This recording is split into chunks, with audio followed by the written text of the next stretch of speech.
ఇక నిన్న చాలామంది అడిగిరు నయీం వ్యవహారం గురించి చెప్పండి అని చెప్పి చాలామంది అడిగిరు. అయితే నేను కొంత రీసెర్చ్ కూడా చేయడం జరిగింది దాని మీద.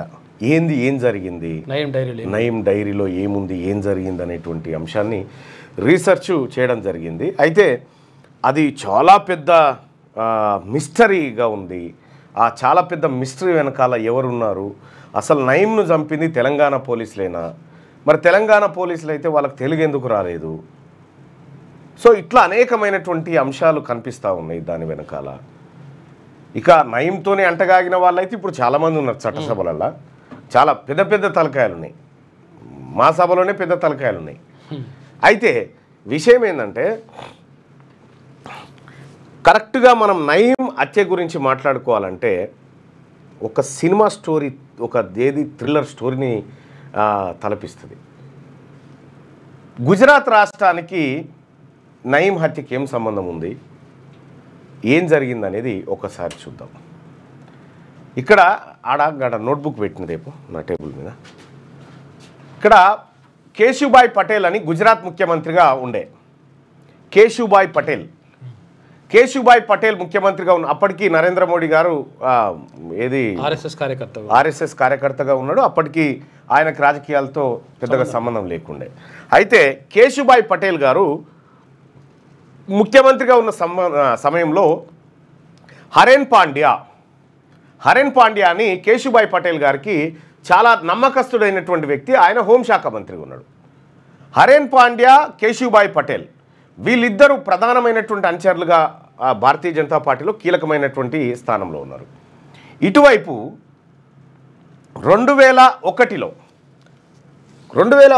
గుజరాత్లో ఎన్నికలు జరుగుతాయి. గుజరాత్లో ఎన్నికలు జరిగితే నరేంద్ర మోడీ గారు ముఖ్యమంత్రి అవుతారు.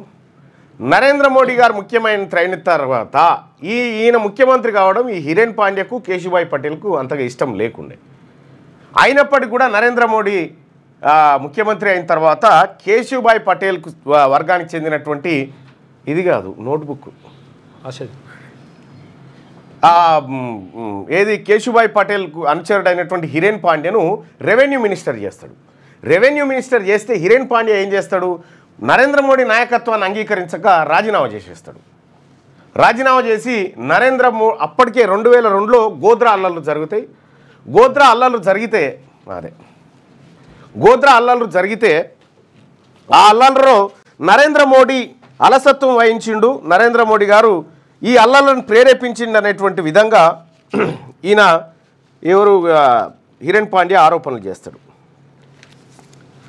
ఈ హరేన్ పాండ్యా ఆరోపణలు చేస్తే కరెక్ట్గా ఏం జరుగుతుందంటే గోద్రా అల్లర్లు జరిగితే గోద్రా అల్లర్లు ప్రేరేపించే విధంగా నరేంద్ర మోడీ వ్యవహారం ఉందని ఈయన గోద్రా అల్లర్ల పైన విచారణ చేస్తున్న స్వతంత్ర కమిషన్కు హరేన్ పాండే రహస్యంగా ఒక నివేదిక ఇచ్చిండు అనేటువంటి ఆరోపణలు ఉన్నాయి.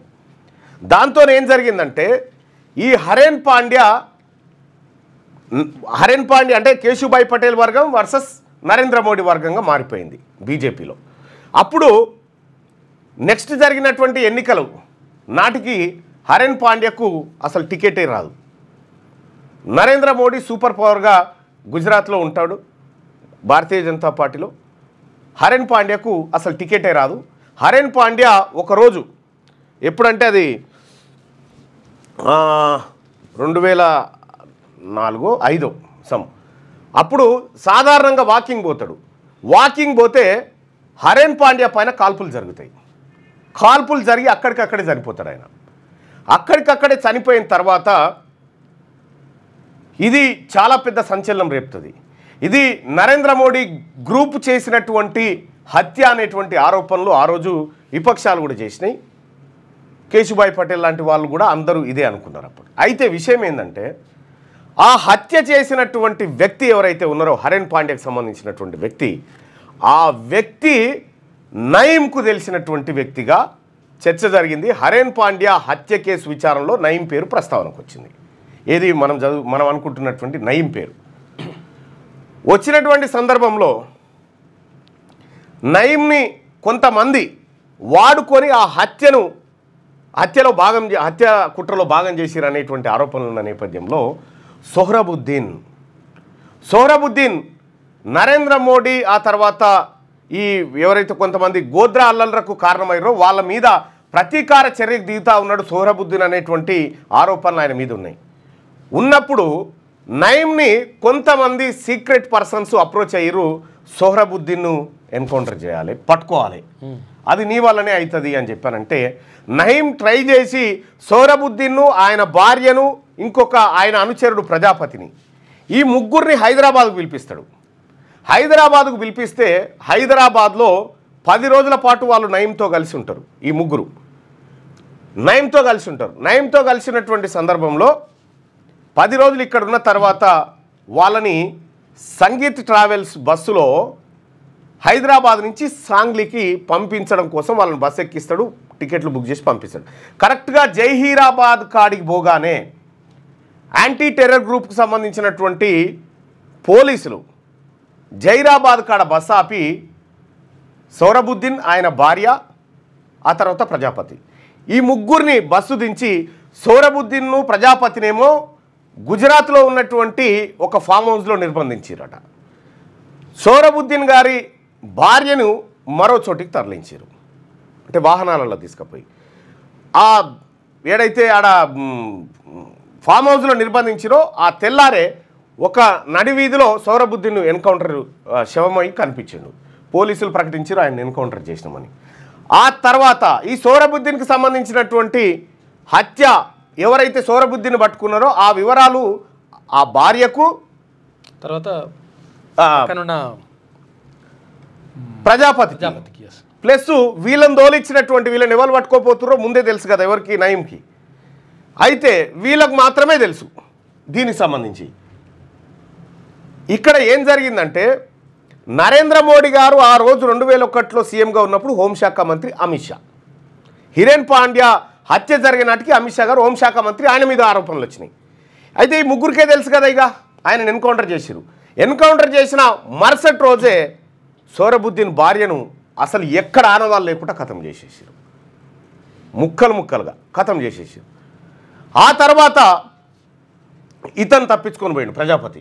తప్పించుకొని పోతే ప్రజాపతి కోసం వేట కొనసాగించి కరెక్ట్ ఏడాది తర్వాత ప్రజాపతిని కూడా చంపేశారు. కేసు ఇది. ఇక హరెన్ పాండ్యా హత్య ఎట్లా జరిగింది అనేటువంటి కోణంలో ఎంక్వైరీ జరుగుతూ ఉంది. అప్పట్లో యూపీఏ గవర్నమెంటు స్వతంత్ర కమిషన్ వేసి విచారణ చేపిస్తూ ఉంది. సిబిఐ ఎంక్వైరీ స్టార్ట్ అయిపోయింది. సిబిఐ ఎంక్వైరీ స్టార్ట్ అయింది. సిబిఐ ఎంక్వైరీ స్టార్ట్ అయినటువంటి సందర్భంలో సిబిఐ ఆధారాలు సేకరించడం కోసం అసలు వీళ్ళు హైదరాబాద్కి ఎందుకు వచ్చారు, నయీంని ఎందుకు కలిసిరంటే నయీంను పట్టుకోవడానికి సిబిఐ వేట మొదలుపెట్టింది. సిబిఐ వేట మొదలు పెడితే సిబిఐకి నయీం దొరకలే. సరే, అతనికి అనేకమైనటువంటి పోలీసుల సపోర్ట్ ఇక్కడ ఉండే, మా అందరికీ తెలుసు. కొద్దిగా గతంలో రిటైర్డ్ అయిన డీజీపీలు వాళ్ళు 1000 కోట్లు సంపాదించారు నయీంని అడ్డం పెట్టుకొని, ఇప్పుడు కూడా ఉన్నారు కొంతమంది. సరే, ఇది జరిగింది. నయీం కోసం వేట కొనసాగిస్తే నయీం దొరకలే. గుజరాత్లో విచారణ జరిగితే పారదర్శకంగా ఉండదని సిబిఐ ఏం చేస్తుందంటే ఈ కేసును బాంబేకు తరలించండి అని చెప్తుంది. అప్పుడు కేసు బాంబేకి వస్తుంది. కేసు బాంబేకి రాగానే కరెక్ట్గా ఇంకొక 25 రోజులలో కేసు ట్రయల్స్ స్టార్ట్ అవుతూ ఉన్నాయి. ట్రయల్స్ స్టార్ట్ అవుతూ ఉంటే ఇక మిగిలింది ఎవరు మరి ఈ కేసులో, ఈ హత్య గురించి తెలిసింది? నయీం ఒక్కడే మిగిలిండు. కేసు విచారణ ప్రారంభమవుతుంది అనేటువంటి 20 రోజుల కంటే ముందు కరెక్ట్గా 2016 ఆగస్టు 7 తారీఖు రోజు నరేంద్ర మోడీ గారు హైదరాబాద్ వచ్చాడు. నరేంద్ర మోడీ గారు హైదరాబాద్ వచ్చి వివిధ సభల్లో పాల్గొని వెళ్ళిపోయిండు. నరేంద్ర మోడీ గారు ఢిల్లీకి పోయే వరకల్లా నయీం మర్డర్ అయింది. నయీం హత్యకు గురైంది, షాద్నగర్లో హత్యకు గురైంది. వాస్తవానికి ఇది చాలామంది కేసీఆర్ ప్రభుత్వం చేయించిన హత్యగా అప్పుడు అనుకోరు. కానీ ఆ మిలీనియం టౌన్షిప్ ఏదైతే ఉందో, నయీం షాద్నగర్ దగ్గర మిలీనియం టౌన్షిప్లో ఎన్కౌంటర్ కాబడ్డాడు కదా, ఆ టౌన్షిప్లో ఫస్ట్ నయీం అక్కడ, నయీం భార్య, నయీం అక్క, నయీం అమ్మ ముగ్గురు ఫస్ట్ వెహికల్లో వచ్చారు అక్కడ ఒక సెటిల్మెంట్ కోసం. వాళ్ళు ఆ ఇంట్లోకి పోయిన తర్వాత నయీం రెండో వెహికల్లో వచ్చిండు. రెండో వెహికల్ దిగిన కొద్ది క్షణాల్లోనే అతన్ని ఖతం చేసేసారు. అయితే నయంను కాల్చినటువంటి వ్యక్తులు అలా ఇంట్లోకి పోయి ఇంట్లో వాళ్ళని కూడా నిర్బంధించి ఎక్కడ అక్కడ కూర్చున్నబెట్టి అసలు వాళ్ళకు తెలుగు అక్షరం రాదు, ఉర్దూ అంతకంటే రాదు, ప్యూర్ హిందీలో మాట్లాడినట్టుగా మన రీసెర్చ్లో తెలిసింది. అయితే ఈ విషయం తెలంగాణ పోలీసులకు ఎన్కౌంటర్ అయిన తర్వాత తెలిసినట్టుగా మనకు సమాచారం ఉంది. తర్వాత సిట్ వేసిరు, ఆ సిట్లో రకరకాలుగా మాట్లాడుకున్నారు. అయితే కొంతమందికి ఏమో నయం చనిపోవడం కావాలి, కొంతమందికి ఏమో నయం దగ్గర ఉన్న ఆస్తులు కావాలి. ఆ రోజు ఆ ఇంట్లో మిలీనియం టౌన్షిప్లో 10,50,00,000 రూపాయలు ఆ ఇంట్లో ఉండే అని మనకు విశ్వసనీయ సమాచారం. నగదు ఆ 10,50,00,000 రూపాయలను లెక్క పెట్టడానికి షాద్నగర్ చుట్టూ ఉన్నటువంటి బ్యాంకుల దగ్గర పోయి మిషన్లు తెచ్చి మొత్తం లెక్క పెట్టిరు. మొత్తం డబ్బంతా లెక్కబెట్టి 3 లక్షలు దొరికినాయని పేపర్ మీద పెట్టిరు. నయంకు సంబంధించినటువంటి డైరీలో నయంని ఎవరెవరు కలిసిరు, ఎక్కడెక్కడ కలిసిరు, ఏం కథ అనేది కంప్లీట్గా పిక్చర్ ఉంది. ఆ డైరీలు తెలంగాణలో అప్పటి ప్రభుత్వ పెద్దల దగ్గర ఉన్నట్టుగా తెలుస్తూ ఉంది. ఆ డైరీలో ఉన్నటువంటి పేర్ల ఆధారంగా మీరు బాగా అబ్జర్వ్ చేయండి. ఇది 2016లో నయం ఎన్కౌంటర్ జరిగిండు. 2016లో నయం ఎన్కౌంటర్లో ఆ డైరీలు దొరికిన తర్వాత నల్గొండ జిల్లా నుంచి లేకపోతే ఇతర మహబూబ్ నగర్ ఈ ప్రాంతాల నుంచి టీఆర్ఎస్ పార్టీలోకి వలసలు పెరిగినాయి. మీరు చూడండి, ఎందుకంటే ఇలా పేరన్లు ఉంది. వస్తావా సస్తావా అంటే చాలామంది పార్టీ మారిరు, అందులో చాలా పెద్ద తలకాయలు ఉన్నాయి. అసలు ఇంకా ఇన్డెప్త్కి పోతే చాలా భయంకరమైన నిజాలు ఉన్నాయి. సో నేను చేసినటువంటి రీసెర్చ్లో విత్ డేట్లు నేను ఆ జడ్జిమెంట్ కాపీ కూడా చదివిన. అయితే అక్కడ గుజరాత్లో ఏదైతే ఈ కేసును ఎంక్వైరీ చేస్తూ ఉన్నాడో జడ్జి గారు, ఎవరైతే విచారణ చేస్తూ ఉన్నారో ఆ జడ్జి కూడా చచ్చిపోయాడు. ఆ జడ్జి హత్య జరిగిందా, హార్ట్ అటాక్ కానీ మొత్తానికైతే అనుమానాస్పదంగా మృతి చెందిండు. మొత్తం ఈ ఎంటైర్ వ్యవహారం అంతా ఎట్లా ఉంది, దేని చుట్టూ ముడిపడి ఉందనేది మనం అర్థం చేసుకోవచ్చు. సరే, ఆ తర్వాత బాంబే కోర్టు సరైన ఆధారాలు లేవని చెప్పి అందరినీ నిర్దోషులు అని చెప్పేసింది. నిర్దోషులు అందరూ అయ్యారు కానీ చచ్చిపోయింది ఎట్లా అనేది మళ్ళీ మిస్టరీయే. సో ఆ బాంబే కోర్టే, ఏది స్పెషల్ సిబిఐ కోర్టే ఇందులో నరేంద్ర మోడీ పాత్ర లేదు, ఆ తర్వాత అమిత్ షా పాత్ర లేదని చెప్పి ఎట్లాంటి ఆధారాలు లభించలేదు. ఎక్కడన్నా సాక్షి దొరికితేనేమో ఏమైనా బలపడు, ఏ సాక్షి దొరకలే. జరిగినటువంటి కథ నాకు అర్థమైన కాడికి ఇది వాస్తవానికి నయం ఉండడం తెలంగాణ పోలీసులకు చాలా ఇష్టం బతికుండడం. ఎందుకంటే అనేక కార్యక్రమాలు ఆయన ద్వారా చేస్తూ ఉన్నారు. ఎన్కౌంటర్ స్పెషలిస్ట్గా ఉన్నటువంటి పోలీస్ అధికారి నిత్యం కలిసేటోడట నయంను. ఆ తర్వాత ఒక పాల సంస్థకు పనిచేసినటువంటి మదర్ డైరీలు అటు ఇటువంటి దానికి పనిచేసినటువంటి కుటుంబం కంప్లీట్గా ఆయనతోటే ఉందంట. ఇట్లా అనేకమైనటువంటి సెటిల్మెంట్లు, భూదందాలు నయంను అడ్డం పెట్టుకొని నల్గొండలో ఉన్నటువంటి ఒక వర్గం చేసింది అనేది స్పష్టంగా అర్థమవుతూ ఉంది. సరే, నయం రాష్ట్ర వ్యాప్తంగా చేసిన అరాచకాల మీద నయం శరీరాన్ని ఎవరు ఎట్లా వాడుకున్నారు అనేది సపరేట్ ఎపిసోడ్లో చూద్దాం. కానీ నయం ఎన్కౌంటర్కి సంబంధించినటువంటి అంశాలు ఇవే. మోదీజీ ఆప్కా ప్యార్ హమారా ఊపర్ హోనా చాహియే, ఇది గుర్తుపెట్టుకోరు. ఈ పదం ఎవరన్నారు, ఈ మాట ఎవరన్నారో గుర్తుపెట్టుకోరి. చాలా ఇంట్రెస్టింగ్ అంశాలు వస్తాయి దాంట్లోకి. అయితే నిన్న దాదాపు ఒక 358 పేజీల జడ్జిమెంట్ కాపీ ఉంది. ఏది సోహరాబుద్దీన్, ఏది ఆర్ఎన్ పాండ్యాకి సంబంధించినటువంటి దాంట్లో, ఆ తర్వాత సోహరాబుద్దీన్ ఎన్కౌంటర్కి సంబంధించినటువంటి అంశంలో ఇట్లా రకరకాలుగా ఈ ఎపిసోడ్ జరిగింది. సో నాకు తెలిసింది ఇది 100% నిజమని చెప్పను. నా రీసెర్చ్లో తేలింది మాత్రం ఇది.